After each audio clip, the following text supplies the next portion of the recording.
नमस्कार दोस्तों, आज बात करने वाला हूँ TDS on sale discount, cash discount, rebate allow to customer, section 194 are.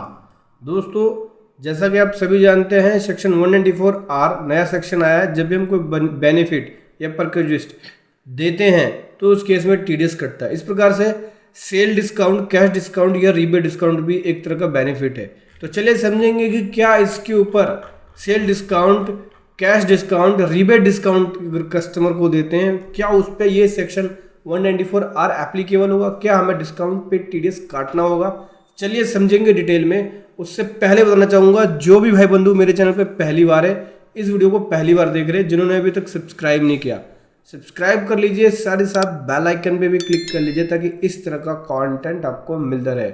जैसा कि अभी सभी जानते हैं, सेक्शन 194 आर जो है 1 जुलाई 22 से एप्लीकेबल हुआ। ठीक है, इसके अंदर कोई भी पर्सन टीडीएस रिडक्ट करने के लिए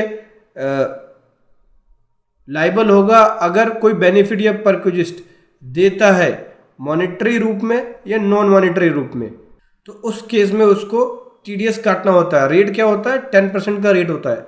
क्या इसमें कोई लिमिट होती है? होती है दोस्तों। अगर कोई बेनिफिट या फिर परक्विजिस्ट 20,000 से एक्सीड नहीं होती तो उस केस में टीडीएस काटने की रिक्वायरमेंट नहीं होती है। मतलब 20,000 की लिमिट है, 20,000 से क्रॉस हो गया तो आपको उस तरह के बेनिफिट पे या परक्विजिस्ट पे टीडीएस काटना होगा। और किसके ऊपर एप्लीकेबल नहीं होगा? जिसकी टर्नओवर 1 करोड़ से क्रॉस नहीं होती, बिजनेस का केस है तो, और प्रोफेशन का केस है 50 लाख से क्रॉस नहीं होती, तो उसको यहाँ पे टीडीएस काटने की रिक्वायरमेंट नहीं है और टीडीएस की रिटर्न भी फाइल करने की रिक्वायरमेंट नहीं है। अगर आपका बिजनेस बड़ा है, 1 करोड़ से ऊपर की टर्नओवर है, या आपका प्रोफेशन बड़ा है, 50 लाख से ज़्यादा की है, और अगर आप किसी को गिफ्ट दे रहे हैं, कोई बेनिफिट दे रहे हैं, तो उस केस में 194 आर के अंदर आपको टीडीएस काटना होगा।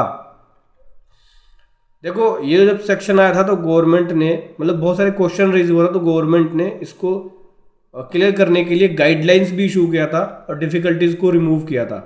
तो उसमें से गाइडलाइंस को समझेंगे कि क्या क्या गाइडलाइंस इशू किया है। इसके अंदर बहुत सारे गाइडलाइंस इशू किया था। उसमें से एक गाइडलाइंस था जो कि डिस्काउंट से रिलेटेड था। मैं इस पर ही फोकस करूंगा और जो वीडियो का मोटिव है कि क्या डिस्काउंट पे टीडीएस कटेगा उसके बारे में समझेंगे।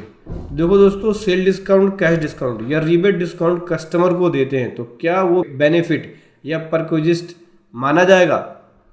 देखो, लॉजिकली समझना, ये बेनिफिट अगर कस्टमर को दे रहे हैं, सेल या परचेज से रिलेटेड कोई बेनिफिट दे रहे हैं, जैसे सेल डिस्काउंट, कैश डिस्काउंट या रीबेट डिस्काउंट कस्टमर को, तो इस तरह से होता क्या है, कस्टमर का प्राइस जो होता है, रिटेल प्राइस या सेल प्राइस या परचेज प्राइस, वो घटता है अगर हम किसी तरह का डिस्काउंट देते हैं। तो भाई, हमने बोला कि मेरे पास 10 किलो खरीदोगे तो 10% का डिस्काउंट दे दूंगा, 1 किलो में आपका सेम रेट ही लगेगा जो मार्केट रेट है। 10 किलो खरीदने पे मैं आपको डिस्काउंट दे रहा हूँ, तो आपको बेनिफिट पास हो रहा है। ये एक बेनिफिट का पार्ट हो गया।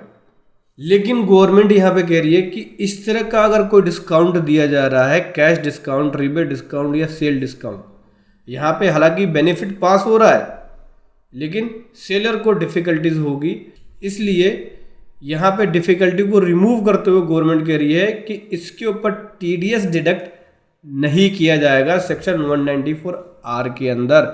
अगर कोई सेल डिस्काउंट, कैश डिस्काउंट या रीबेट डिस्काउंट अपने कस्टमर को देता है, अगर उसने अर्ली पेमेंट कर दी तो डिस्काउंट दे दिया, या क्वांटिटी ज़्यादा खरीद ली तो डिस्काउंट दे दिया, या किसी प्रकार का कैश डिस्काउंट दिया, सेल डिस्काउंट दिया, या ट्रेड डिस्काउंट दिया, या रीबेट डिस्काउंट दिया, तो उसके ऊपर टीडीएस नहीं काटा जाएगा। ठीक है, यहाँ पे क्लेरिफाई कर रही है गवर्नमेंट की। अब गाइडलाइंस समझ लेना जो उन्होंने क्लेरिफाई किया था। चलिए एक दूसरे सिचुएशन के रूप में समझते हैं। और डिस्काउंट दे रहा है, ठीक है, सेल डिस्काउंट, कैश डिस्काउंट दे रहा है, तो उस सिचुएशन में कोई भी टीडीएस डिडक्ट नहीं होगा। लेकिन अगर कोई फ्री सैंपल दिया जा रहा है तो वो बेनिफिट पास हो रहा है, वो गिफ्ट पास हो रहा है। ठीक है, अगर इस तरह का अमाउंट 20,000 से क्रॉस होता है तो उसको टीडीएस काटना होगा। ठीक है, देखो टीडीएस कौन कौन से केस में काटना होगा समझना होगा। देखो, अगर इस तरह का बेनिफिट या परक्विजिस्ट दिया जा रहा है, अगर कोई कंपनी स्पॉन्सर कर रही है कोई ट्रिप, कोई टारगेट को अचीव करने पे कंपनी ने कोई ट्रिप ऑर्गेनाइज कर दिया अपने एम्प्लॉयज़ के लिए, इस तरह का गिफ्ट दे रही है तो उसको टीडीएस काटना होगा। या किसी पर्सन को गिफ्ट दे रही है, इंसेंटिव दे रही है, ठीक है, कैश दे रही है, या फिर कैश ना दे के कोई और अदर गिफ्ट दे रही है, जैसे car, TV, computer, refrigerator, mobile etcetera, इस तरह का आइटम, तो उस केस में टीडीएस काटना होगा। या फिर कोई फ्री टिकट या कोई इवेंट का फ्री टिकट दे दिया, इस तरह के केसेस में 194R के अंदर टीडीएस काटना होगा। तो कुल मिला के अगर रिबेट डिस्काउंट है, कैश डिस्काउंट है, ठीक है, सेल डिस्काउंट है, अगर कस्टमर को दिया जा रहा है तो उस केस में टीडीएस नहीं काटा जाएगा। वीडियो कैसी लगी ज़रूर बताएं। Thank you so much. जय हिंद, वंदे मातरम।